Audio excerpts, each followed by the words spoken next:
The Detroit Tigers are finally done with their 7-game West Coast trip. Could they snap an 8-game skid and avoid being swept by the San Diego Padres? We have highlights and reaction. The NBA draft and NHL draft are complete. Teams filled needs, took some top talent. We'll recap the Detroit Pistons and Detroit Red Wings selections. The Monster Energy NASCAR Cup Series was in California today, but Kyle Busch was in Marne last week. I caught up with Busch before he raced in the special event at Berlin Raceway on Monday. We have that exclusive interview. And the 5th annual MSU Grand Fondo saw more than 1,700 cyclists pedal through West Michigan yesterday. We'll take a closer look at the growing event. All that and much more coming up on Sports Overtime.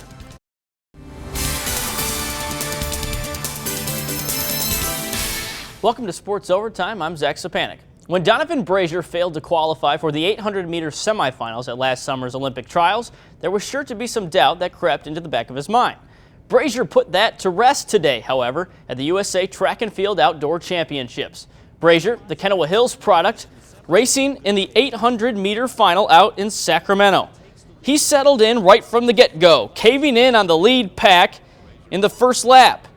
And as they finished the first 400, Brazier was right there in second place, turning in a 51.38. As he continued to stride out, Brazier turned on the jets eventually and exploded down the stretch. Look at him go. Then going through the final turn, all the 2016 NCAA champion had to do was maintain, and Brazier did exactly that. Slowed down a little at the end, but nonetheless turned in a first place 144.14 finish. Brazier qualifies for Team USA and is headed to the IAAF World Championships in London this August. The coach and I just put it together, a plan, stay in second. When I felt good, I just had to move. I had to be confident in my move. This just brings a lot of confidence to me. I'm kind of having a downward season. A lot of people doubt me, so I'm just happy to finally make a team. To the other track of the car racing variety, Monster Energy NASCAR Cup Series at Sonoma, first road course of the season. Pole sitter Kyle Larson led the field to the green flag, down turn 1 and up the hill. 3 laps to go in stage 1. Martin Truex Jr. passes A.J. Allmendinger in the hairpin turn 11. Truex Jr. used that to propel to the stage win.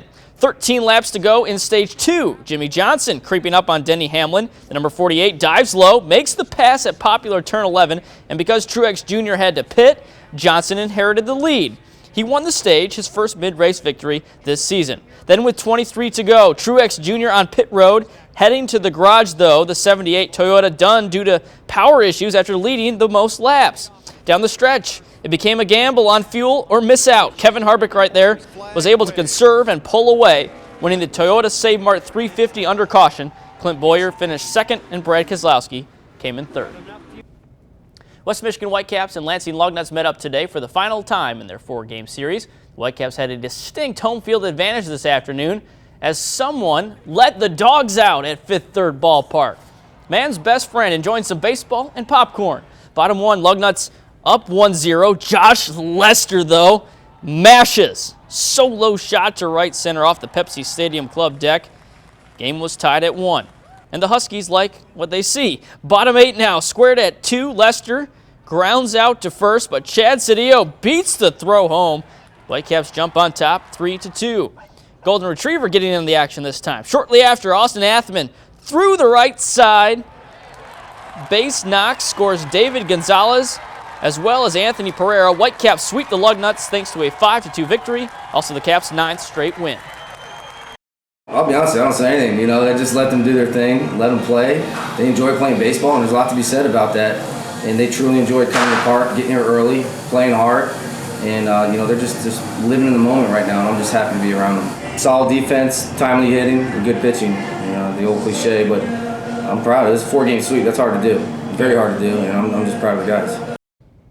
The West Coast swing could not have ended soon enough for the Detroit Tigers. Losers of 8 straight entering today, the Tigers looked to snap the skid and avoid the sweep at the hands of the Padres on Military Sunday in San Diego. Bottom 4, Padres up 3-0. Mikey Matuk shot to right center, past the diving Matt Caesar, all the way to the wall. Justin Upton waved on home, and the Tigers were on the board after the Matuk triple. A couple batters later, James McCann shoots one down the third baseline, just fair. Matuk trots home, and the Tigers cut the deficit to 3-2 on the McCann double. The offense kind of getting rolling. Then Jose Iglesias up next, right back up the middle. McCann races in to score. Just like that, game tied at 3. Top 6, 5-3 now, Padres. Nicholas Castellanos, opposite field, 2-run Jimmy Jack. Game all squared again, this time at 5. Then to the 9th. Matuk, ground ball through the right side. 2-run score on the play. Tigers complete 2 comebacks in the game to assist Jordan Zimmerman's struggles on the mound. They snap a losing streak at 8 games, 7-5 the final. Tigers win. The best way to put it is, when you go through a streak like that, it's like the beginning of the season, and you go hitless in your first 2 or 3 games. It's like a big monkey coming off your back. We know that we can win as a team. If you ask anybody in this clubhouse, we've underachieved. There's no secret about that. We can say all we want to say. The big thing is go out and doing it. We got to go out and do it. National League, the Chicago Cubs were in Miami trying to reel in the Marlins. Bottom 1, Martin Prado at the dish. Cranks one to deep left. One hops the barrier. The 2-run double made it 3-0 in favor of the Marlins. So the Cubs had to hit the comeback trail, and that they did. Top 4, bases juiced. Anthony Rizzo fly ball to left center field. Just deep enough to score Tommy La Stella. Cubs on the board. Then top 5, La Stella's turn at the plate. Cranks one to straightaway center. Ichiro there comes up with the catch. Wilson Contreras crosses home, however. Now just a 3-2 Marlins lead. But in the 7th, the big bopper, Giancarlo Stanton, with some brute strength. Have you ever seen a ball leave the yard that quickly? Solo shot to left for some insurance. Marlins top the Cubs 4-2 as they split the 4-game series. It was the most hyped Travelers Championship in years, thanks to a remarkably loaded field just a week after the U.S. Open. Jordan Spieth was the 54-hole leader. A win for Spieth would match Tiger Woods as the only players in the modern era with 10 wins before age 24. Let's hit the links. Check out the highlights from the final round. Only one shot back entering Sunday. Boo Weekley here. Found the greenside bunker on the 7th. Clean lift out, watches the ball run and drop. He finished in a tie for 5th, and perhaps some foreshadowing with that highlight. To the 15th, after losing his lead, Spieth for birdie starts the walk like he missed, but sometimes it's better to be lucky than good. That got Spieth to 12 under, 1 shot ahead. Up to number 17, Daniel Berger. The approach clears the water, then steps up and calmly, I'm guessing, drains the birdie. That tied Spieth atop the leaderboard at 12 under. 3 birdies in his last 4 holes helped Berger force a sudden death playoff with Spieth. On the first hole, Spieth goes beaching, but the former world number 1 did this, like a game of horse. Sand wedge out of the sand, off the flagstick, to the bottom of the cup. What a way to win the Travelers Championship. When we come back on Sports Overtime, the 5th annual MSU Grand Fondo took place yesterday. The event continues to build as it is ranked the number 4 Grand Fondo in the country. Just how much of a difference is it making? The 106th Michigan Amateur crowned a champion yesterday. After the break, we have highlights from both the finals as well as the semifinals at Egypt Valley and reaction from the winner. And the city of Detroit welcomed some new prospects to town of both the NHL and NBA variety. Who did the Pistons and Red Wings select? Stick with us and find out. You're watching Sports Overtime. A record number of riders and record fundraising highlighted the 5th annual MSU Grand Fondo. More than 1,700 participants biked through scenic West Michigan yesterday in either the 10, 25, 40, or 80-mile variety. The event benefits the MSU College of Human Medicine's Skin Cancer Awareness, Prevention, and Research. To date, it has brought in greater than $800,000. This year's headliner was that guy on the left, former cycling professional of 19 years, George Hincapie. The approximate halfway point for the 80-mile cyclist was North Shore Park. Participants stopped to rehydrate and refuel before heading back into downtown. This mass start event brought in people from not only around the country, but around the world, and each rides for their own special, unique reason. Well, I'm riding in honor of my mother-in-law, Sally Fielden, who died a number of years ago from complications from her melanoma treatment. My daughter just got married a few weeks ago, and I've been thinking an awful lot about Sally the last several months, because she would have loved to have been here for my daughter's wedding. Dr. Nurberger's here. He's the guy that already used Grant Fondo research to come out with a drug that stops the spread of melanoma in over 90% of the people. So to actually see the event working and having the money in the hands of the smart people starting to make a difference, that's you can't get better than that. A chief operating officer, a salesman, a college golfer, and a financial planner ranging in age from 20 to 49 comprised the Final Four of the 106th Michigan Amateur. Semi-final action early yesterday. Casey Baker, the COO, met Tom Workmeister, the marketing salesman, in one matchup. On the 9th, Workmeister with a beautiful swing and even better approach. Shots like this allowed Workmeister to make the turn at 3-up on Baker. The Granville native would advance to the finals. On the other side of the bracket, Eastern Michigan golfer Bo Briault. An absolute bomb on the 11th. That put him 2-up over Brett Hudson, the financial planner. Briault would not let off the gas from there to set up a matchup with Workmeister in the championship round. So on to the finals we go. Workmeister versus Briault for the title. And Workmeister jumped out to an early lead thanks to a soft touch around the green. Gorgeous chip on number 5, nearly holes it. Then to 12, sizable birdie putt for Workmeister. Sneaks it in to go up 4. And it looked like the match was over. But Briault had other plans. On the 14th, long birdie try, drops it in to cut his deficit to 2, but as the door of opportunity opened for Briault, it was Workmeister there to slam it shut, converts the birdie on the par 3 16th to go back up 2. He would clinch the victory on 17 to win 3-1 in the finals. Workmeister, the 2009 champion and 2012 runner-up, adds another trophy to the showcase. The first one was very special, obviously, and this one is a new sort of special by being in Grand Rapids, in my hometown here, to win in front of my friends, my wife, and all that stuff. And it was great in every bit of the way as the first one. The fact that this is my last Michigan Amateur, yeah, it couldn't have worked out. This week could not have worked out any better for me. Next on Sports Overtime, Kyle Busch was in town on Monday for the Berlin Raceway special event. I caught up with the NASCAR superstar before the Money in the Bank 150. You'll hear from Busch right after the break.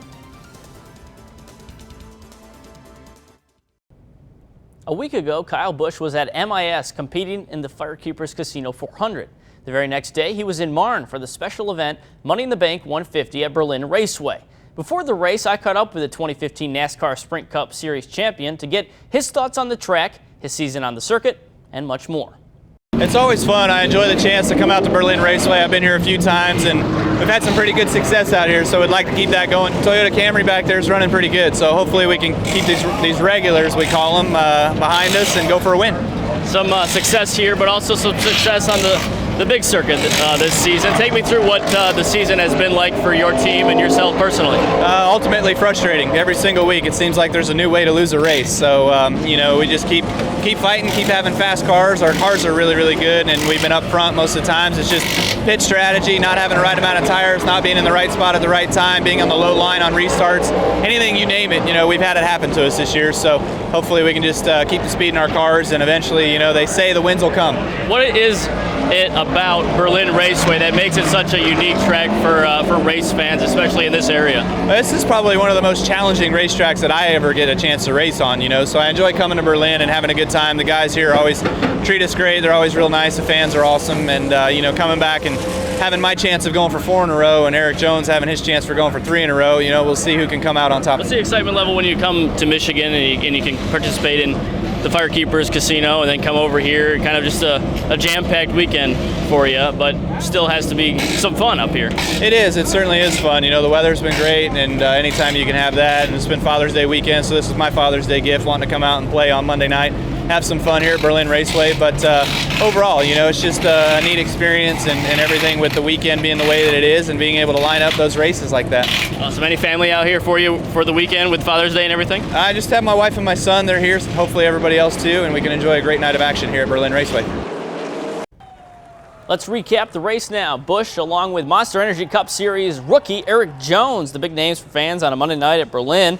2 cautions within the first 11 laps made for an unsteady start, and then lap 29, the first red flag. Kyle Crump in the red 131 and Tyler Dipple, the number 32, going to the wall. Dipple done for the evening. Meanwhile, Jones left the race on lap 49 with mechanical problems. Then lap 56, John Van Dorn takes the lead in the 71. He held it for a while until lap 81 when Wyoming native Brian Campbell went low and snagged the first spot. But moments later, Kyle Busch gets out front. He would stay there until the big one. Lap 132, huge crash right along turn 4. That would put Busch back a ways, and the damage to Busch's front right side really hurt his aerodynamics in the stretch run. On the restart, Bubba Pollard in the number 26 led the field, and he would never look back. Pollard takes the Money in the Bank 150. Stephen Wallace, the son of NASCAR Hall of Famer Rusty Wallace, finished second. Busch ended up in 7th. We are to the final break of Sports Overtime, but coming up on the other side, we'll recap the draft class for the Pistons and Red Wings. All that next. Stick with us.